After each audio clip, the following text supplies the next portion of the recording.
예, 오늘의 모닝 브리핑 시작하겠습니다. 주요 증시 거물들의 투자 관련된 종목군들이 올라가면서 이제 시장이 좀 반등하는 그런 모습을 보였고요. 그리고 이제 FOMC 의사록이 공개됐는데, 연준의 관심은 고용에서 인플레이션으로 넘어가고 있다. 이런 점이 또 확인이 됐습니다. 이제 우리 증시는 연휴의 첫 번째를 맞이하고 있는 첫날이 됐잖아요. 근데 일단 연휴 기간 동안의 변수는 AI하고 이제 대미 투자 이런 내용들이 좀 될 걸로 보여지고요. 외국인들이 아시아 증시 계속 매수하고 있는데 연휴 끝나자마자 바로 또 매수가 가동이 되는지 또 이 점도 주의 깊게 봐야 될 것 같습니다. 자, 우선 미증시는 뭐 3대 지수 다 올랐는데 이제 오르든 내리든 그냥 박스권이에요. 그러니까 최근 들어서 보면 거의 두세 달 정도 계속 박스권에 이제 갇혀 있는 그런 모습이 나오고 있거든요. 하단에서 다시 튕겨 올라갔다라는 좀 다행스러운 대목이고, 또 하나는 이제 상승 업종이 많았습니다. 물론 이제 뭐 상승률이 그렇게 크다 이렇게 보기는 어렵지만 11개 업종 중에서 8개 올라가고 3개 하락했거든요. 그래서 전체적으로 보면은 이제 투자자들이 그동안에 좀 부진했던 종목들 중심으로 저가 매수가 좀 가동이 되면서 전반적으로 반등하는 그런 분위기였다. 이렇게 해석이 됩니다. 뭐 이슈들을 살펴보면 우선 이제 AI 관련돼서 피해주로 분류가 됐던 종목들이 있잖아요. 그러니까 이런 종목군들이 오늘 큰 폭으로 올라갔거든요. 그러니까 펀더멘털 변동 없이 주가만 너무 많이 빠진 것 같다. 그러니까 이런 어떤 분석이 나오면서 일부 종목군들은 막 10% 이상 급반등을 하는 이제 그런 모습을 보였고, 또 하나 이슈가 이제 주요 거물들이 그동안 뭘 거래했는지 지난 분기에 매매한 종목군들이 공개가 됐는데, 이제 이 관련된 종목군들이 또 오늘 올랐습니다. 뭐 뉴욕타임즈, 아마존, 마이크론 이런 종목군들이 거기에 해당되는 종목들인데, 이 종목들이 오늘 올라가면서 이제 지수에 어느 정도 영향을 줬고요. 그리고 오늘도 엔비디아 주가가 올라갔잖아요. 그러니까 메타가 엔비디아에 GPU, CPU 대규모 공급해라 이런 이제 공급받기로 한 계약이 이제 공개가 됐죠. 그래서 이 종목이 주가가 이제 올라가는데 또 영향을 줬거든요. 그래서 엔비디아 주가 올라가면 뭐 지수가 어지간하면 올라가게 되죠. 그래서 엔비디아 주가가 올라간 점도 오늘 증시에는 이제 상당한 영향을 줬다 이렇게 봐야 될 것 같습니다. 그리고 이제 FMC 의사록이 공개가 됐는데, FMC 의사록은 FMC 회의에서 어떤 내용들, 어떤 이야기가 오고 갔는지 이걸 알려주는 거잖아요. 근데 뭐 고용이 이제 어느 정도 안정이 됐다. 그리고 이제는 인플레이션을 주목해야 된다. 기존에는 고용이 불안해서 불안정한 고용을 잡기 위해서 금리를 내린다.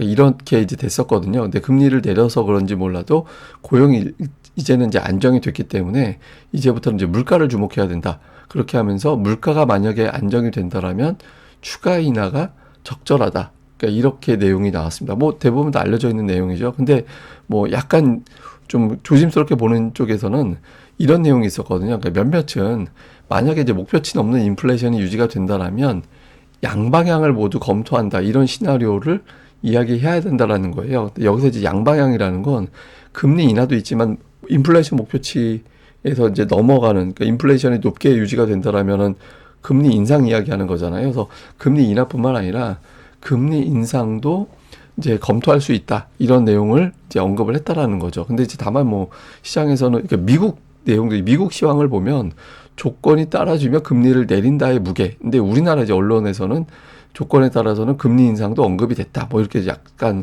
갈려서 이제 분석을 하더라고요. 근데 전체적으로는 예상된 내용이었다라고 이제 평가가 되면서 주식시장에 큰 영향을 주지는 않았습니다. 근데 어쨌든 미국 시장 자체가 1995년 이후에 세계 증시 대비 가장 부진해요. 그러니까 세계 증시와의 격차가 한 10%포인트 정도 차이가 나거든요. 그래서 워낙 좀 부진하게 이제 빠지고 있어서 이걸 뒤집을 정도의 뭐 호재나 악재가 있었던 날은 아니었다. 뭐 이렇게 해석이 되는 것 같습니다. 근데 이날은 뭐 어제도 보여드린 내용입니다만 이제 증시 거물들이 이제 매수했다라는 종목군들, 이런 종목들이 많이 주목을 받았거든요. 우리나라 이제 국민연금은 1112, 마이크론, 뭐 소파이, 볼륨에너지 이런 걸 추가했다라고 하고, 버핏의 버크셔스웨이는 뉴욕타임즈 매수했다라고 해서 이제 이 종목 주가가 올라갔고요. 그러니까 빌 에크먼이 아마존을 추가했다라는 보도가 나오면서 오늘 아마존 주가가 올라갔고, 데이빗 테퍼가 마이크론을 많이 늘렸다라는 보도가 나왔거든요. 그래서 오늘 마이크론 주가가 큰 폭으로 올라갔는데, 이 사람이 마이크론을 계속 샀다 팔았다 반복을 해요. 몇 년 동안 주기로 보면. 근데 이번에는 또 늘리는 주기로 알려진 거죠. 그래서 이제 또 주가가 많이 올라갔고, 그다음에 드래켄밀러가 금융 ETF, S&P 500 동일 가중 ETF를 매수했다더라. 그래서 뭐 이제 대형주보다는 중소형주가 더 올라갈 거야, 이런 쪽에 이제 베팅을 한 거죠. 그러니까 빅테크 이외 종목들이 올라갈 거다라는 베팅을 했다라는 것도 또 중요한 뉴스였습니다. 근데 이제 저는 이제 주목한 게 데이비 테퍼거든요. 데이비 테퍼가 보니까 이제 마이크론을 되게 많이 늘렸고요. 근데 또 하나 주목하는 게 한국 ETF를 샀어요.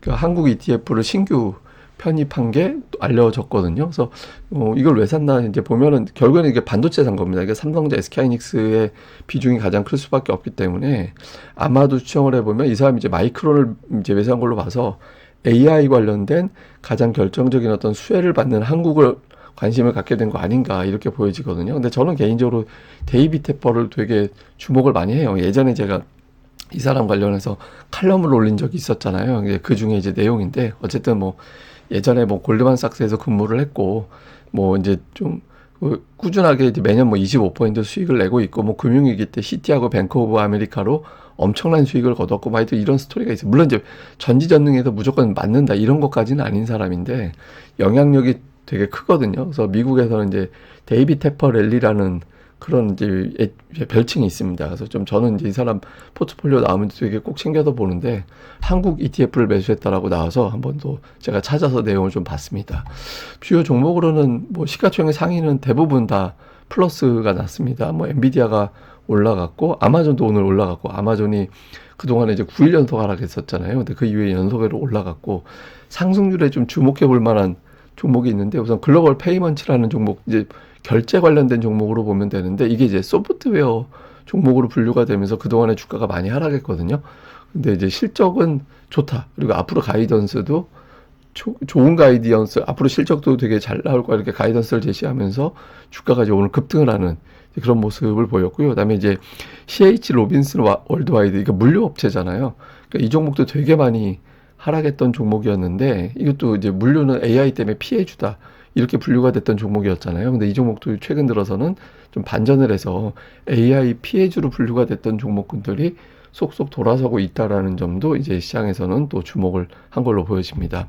근데 일단 투자자들이 좀 걱정을 하는 건 있어요. 그러니까 이제 뭐 빅테크 기업들이 워낙 투자를 많이 하다 보니까 배당을 줄이고 자사주 매입도 줄이고 그러면서 이제 투자는 늘리고 이런 구도거든요. 그러니까 보시면 이제 항목에서 뭐 배당이라든가 자사주 매입은 줄고 그다음에 투자라든가 이런 것들은 좀 늘어나고 있잖아요. 그래서 근데 약간 배당하고 자사주 매입이 굉장히 미국에는 중요한 투자 이유 중에 하나인데 그게 좀 꺾이면서 미국 주식 말고 다른 거 사볼까? 뭐 이런 식으로 좀 넘어가는 그런 모습들이 나타나고 있는 걸로 보여지고요. 근데 이제 다행스러운 건 S&P 500 지수가 100일선이 굉장히 중요한 지선 역할을 하고 있거든요. 근데 이게 100일선이 깨진다라면 투자 심리가 더 위축될 수도 있다. 이런 분석들이 좀 나오고 있었어요. 근데 작년도에도 그랬고 이번에도 이제 100일선이 중요한 지선 역할을 하고 있어서 추세가 깨졌다라기보다는 그냥 숨고르기 이후에 이제 다시 올라가는 그런 흐름인가 보다. 이렇게 이제 투자자들은 또 생각을 하게 될 가능성도 또 있는 것 같습니다.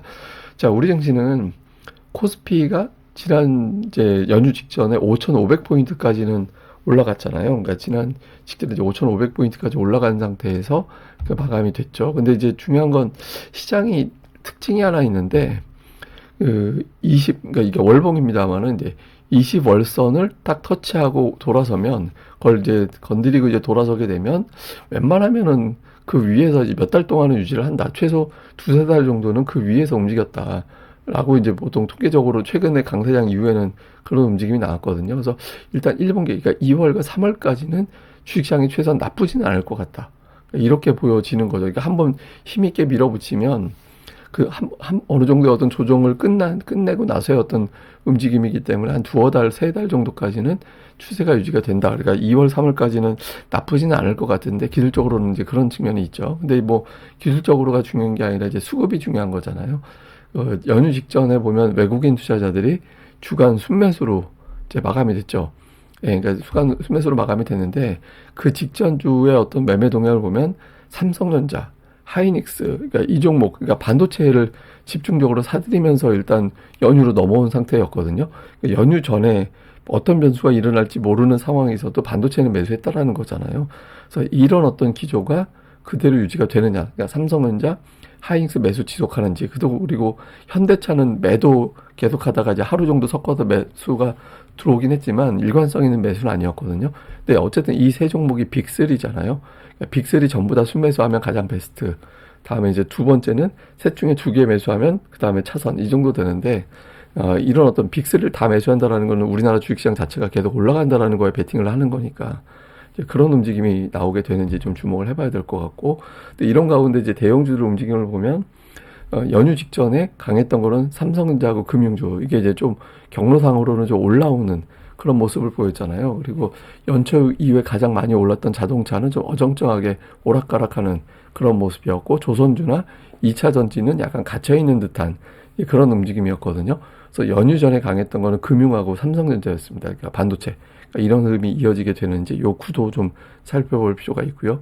그 다음에 이제 코스닥은 약간 좀 갇혀있죠. 그러니까 큰 폭의 상승이 나온 이후에 마지막으로 큰 양봉이 나왔던 거, 그 양봉 하나 가지고 지금은 그 선 안에서 버티고 있는 그런 양상이거든요. 근데 그 양봉 하단까지 흘러서 내려온 상태가 됐잖아요. 그래서 1100포인트 부분에서 움직임이 나오게 되는지, 그러니까 이거를 좀 볼 필요가 있거든요. 근데 이제 이게 이거는 어떤 종목의 일봉 차트를 제가 보여드리는 건데, 지수가 세게 가려면, 정말 센 장이라면 이런 패턴이 나와줘야 돼요. 이게 뭐냐면, 흘러내리는 기간은 되게 긴데, 돌릴 때 한 방에 올려버리잖아요.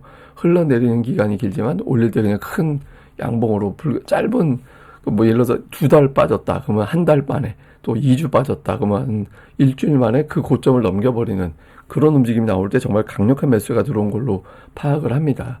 근데 그렇지 않으면 그냥 단타 들어오고 빠져나간 걸로 밖에 안 돼요. 그래서 이제 코스닥 시장이 좀 흘러내리는 듯한 움직임인데, 이거를 이제 단기에 확 돌리는 그 정도의 어떤 센 매수가 들어오는지, 이제 그 흐름을 좀 주목을 해봐야겠죠. 그러니까 일단 당장은 1100포인트가 지지가 되느냐, 그 다음에 이제 단기에 저 고점을 넘기느냐는 다음 문제고, 일단 이제 1100포인트 지지 여부가 이제 당장은 되게 중요할 것 같습니다. 근데 수급을 보면 금융투자가 이제 쭉 매수하다가 최근에는 이제 오락가락하고 있잖아요. 제가 뭐 여러 번 말씀드렸지만 저 금융투자는 개인 투자자들의 ETF가 감춰져 있는 거다. 그래서 사실상 개인 큰손들의 매수를 보여주는 거다. 이렇게 이제 말씀을 드렸는데, 최근에 좀 어정쩡하게 되어 있죠. 그러니까 폭발적으로 매수하다가 매수 매도가 좀 반복되다가 좀 조심스럽게 매수하는 조건부 매수로 바뀌었죠. 빠지면 매수할래로. 근데 일단 연휴 직전까지는 고객의 탁금이 이제 줄다가 다시 늘어나는 선에서 끝났거든요.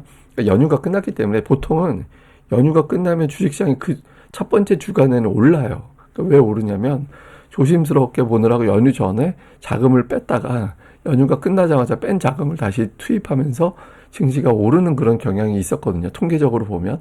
근데 무조건 그런다라는 건 아니지만 대체로 그런 경향이 좀 있습니다. 그래서 이제 이런 상황에서 코스닥 쪽에 이제 금융투자 매수가 다시 가동이 되는지, 그러니까 이 부분 오늘 장에서는 좀 주의 깊게 봐야 될 것 같습니다. 그래서 이제 주요 종목들을 보면 연휴 직전 기준으로 볼 때 대체로 종목들이 이렇게 막 팍팍 올라가는 종목군들은 별로 없었어요. 뭐 2차 전지 박스권, 로봇주도 횡보, 근데 이제 반도체주가 좀 올라오는, 소부장이 좀 올라오는 그런 모습이 있었고, 엔터라든가 이제 뭐 제약바이오는 종목들별로 조금 엇갈리는 그런 모습이 있었거든요. 그래서 연휴 직전에 이런 흐름이 있었는데 이 흐름에 어떤 변화가 좀 생기는지, 예, 그 흐름, 특히 이제 1월 막판에 아주 세게 올라갔던 3대 업종이 이제 2차 전지 로봇 반도체였잖아요. 이런 종목군들의 어떤 흐름에 좀 변화가 생기는지 이것도 오늘 장에서 주의 깊게 살펴봐야 될 것 같습니다. 자, 오늘 뭐 전체적으로는 그러니까 외국인들이 한국 주식시장에 매수를 하고 있다더라, 이런 내용들이 계속 알려지고 있거든요. 그래서 외국인들의 매수가 계속해서 이어지느냐. 근데 그런 가운데 일본이 대미 투자에 대한 첫 번째 라운드를 이제 공개를 했죠. 뭐에 대해서 이제 투자한다라는 게. 그래서 이제 우리나라도 대미 투자하기 위해서 어떤 협상단이 간다더라, 이런 보도가 있었거든요. 관련된 종목군들, 예를 들어서 혹시라도 관세로 보복하면 그럼 이제 자동차주, 그 다음에 협력 관련된 뭐 원전, 에너지, 그 다음에 조선 뭐 등등의 종목들이 있잖아요. 이런 종목들의 변화가 좀 생기는지. 그 다음에 이제 코스피 전체로는 실적 전망치가 상향 조정됐거든요. 그래서 이런 어떤 흐름 속에서 외국인 투자자들의 매수가 역시 가동이 되는지 봐야 될 거고, 그다음에 코스닥은 큰 상승 이후 이제 매물 소화로 2월 중반까지는 흘러갔거든요. 그래서 2월 후반부를 맞이해서 코스닥 쪽이 다시 이제 반응이 나오게 되느냐, 이런 부분들도 이제 주의 깊게 보도록 하겠습니다. 근데 이게 우리 증시의 특징이 뭐냐면 코스피가 신고가잖아요. 근데 52주 신고가를 경신하는 종목의 비율이 역대 가장 강하진 않아요. 되게 특이하죠. 우리나라 이제 증시하고 이제 52주 신고가 경신하는 종목들의 비율을 따져놓고 보면 예전보다 오히려 지금의 비율이 더 그렇게 높다라고 보기는 어렵거든요. 그러니까 일부 대형주 중심으로 신고가를 경신해서 지수는 최고치지만 나머지 종목은 부진하다. 근데 이건 새로운 건 아니죠. 제가 여러 번 말씀드렸지만 이번 강세장 시작될 때 초기부터 제가 말씀드렸잖아요. 그러니까 우리나라 강세장의 특징은 반등장은 다 올라가지만 상승장은 일부만 올라간다라고. 이게 원래 강세장의 특징입니다. 그러니까 뭐 업종의 어떤 수급 이런 것들에 계속 집중하는 게 뭐 막연하게 내 종목도 올라갈 거야 이거보다는 또 이제 조금 다르기 때문에 이제 어떤 종목이 무조건 올라간다가 아니라 선별적으로 올라간다라는 점을 주의 깊게 살펴보면서 업종별 수급 동향에 더욱더 집중하는 게 지금은 더 합리적일 것 같습니다. 예, 또 하루도 잘 보내시고요. 저는 또 다음에 뵙겠습니다. 이 방송 구독하기와 좋아요 꼭 부탁드립니다. 감사합니다.